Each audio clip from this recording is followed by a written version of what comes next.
with the voice of thanksgiving, and I will fulfill what I have vowed. You know, sometime in Jonah's life, he must have said, you know, Lord, because you have done all these things for me, I'm going to do this for you. And he remembered that while he's in the belly of the whale. And then he remembered that what? Salvation is from the Lord. And then verse 10, I love these words. But then the Lord commanded the fish, and it vomited Jonah onto the dry land. You know, the fish didn't even like Jonah. He vomited him on the dry land. Now I wonder, where did he vomit him to? I mean, where did he drop him? What land? But that's another thing. Jonah had to go to the pit before he realized his sin was taking him down. How far does each one of us have to go before we become obedient to God, to His calling in our lives? Do we need to go to the pit of despair before we agree with God? Well, not until Jonah was vomited onto that beach after spending 3 days in the belly did he learn that he could never escape the vision of God. You know, I believe that there are many people today, many Christian people in the world, that make wrong decisions because they lose fact or lose sight of that truth, that God sees everything. There's no place where you or I can go that we cannot, that God cannot see what we're doing. There's not a place on earth where His vision can't penetrate. What's that? Psalm 139, or in heaven. Or in heaven.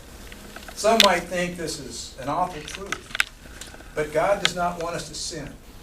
You know, when I was a school teacher, from time to time, I would have students that were disobedient. They were so disobedient that I'd have to have conferences with their parents, and the parents would come in and they would say, "You're going to start acting right, or I'm going to come and sit in the class with you." Imagine what the behavior of that student would be like if the parent was sitting with them. Might be improved. Or then, that reminds me of yesterday when those guys were driving as fast as they were and the cops were chasing them. Would they have been doing that if the police officer had been in their right seat? Probably not. Well, you know, it's to our advantage to know that this God that we are supposedly love is right there with us. He sees everything we do. And we need to constantly remember that.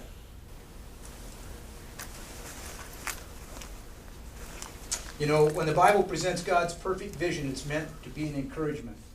In 2 Chronicles 16:9, it says, "For the eyes of the Lord roam throughout the earth to show Himself strong to those whose hearts are completely His." Well, that brings us to chapter 3, which talks about Jonah's reluctant preaching. It says in verse 1 through 3 that the word of the Lord came to Jonah a second time. Now that's something I want you to remember too, is that our God is a God of second chances. You may blow it. In fact, I've heard people say He's a God of second, third, and fourth, and fifth chances. No. He's very patient with us. Our God watches over us. Well, in verse 2 He said, "Get up and go to the great city of Nineveh and preach the message that I tell you." So Jonah got up. And this time he went to Nineveh according to the Lord's command. Now, that's why I said, where do you suppose he dropped him? You know, if he dropped him, there's a river, the Tigris River. If he dropped him, and I went and I looked at some of the historical pictures, and Nineveh looks like it was built right there on the river. And I thought, well, you know, the fish was over here. He could have gone all over the place and come up there and belched him right on the... Why would that be significant? Well, I thought if you were walking on the beach and all of a sudden a big fish came up and belched some guy out of it, and then he started preaching to you, you might want to listen to him. But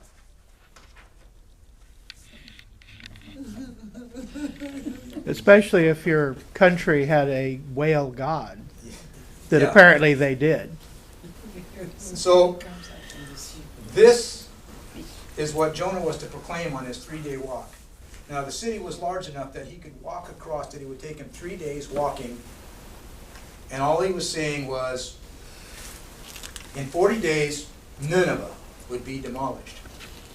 In 40 days, Nineveh would be demolished, would be destroyed. And it says in verse 5 that the men of Nineveh believed in God. And they proclaimed a fast, and they dressed in sackcloth, from the greatest of them to the least. Now, sackcloth is that stuff that they used to put potatoes in. It's rough. It's not, wouldn't be something you'd want to wear. And they did it to show that they were really grieved by what they had done. And then they fasted. They didn't eat. When the word of this reached the king of Nineveh, he got up from his throne. He took off his royal robe. He put on sackcloth and sat in ashes. Do you suppose that would be the case today?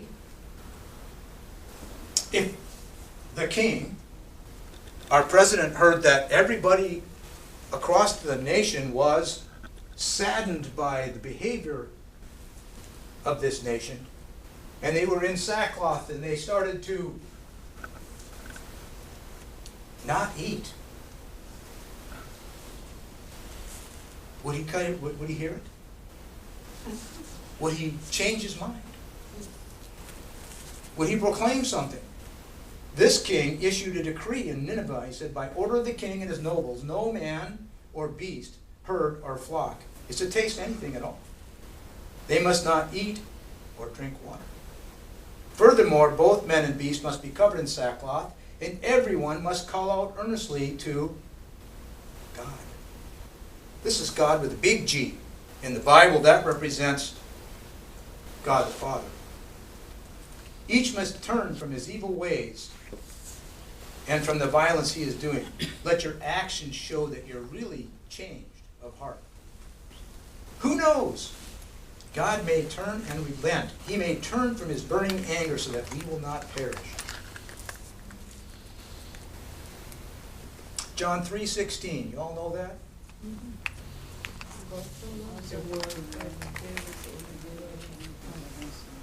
That whosoever believes in him should not perish, but have everlasting life.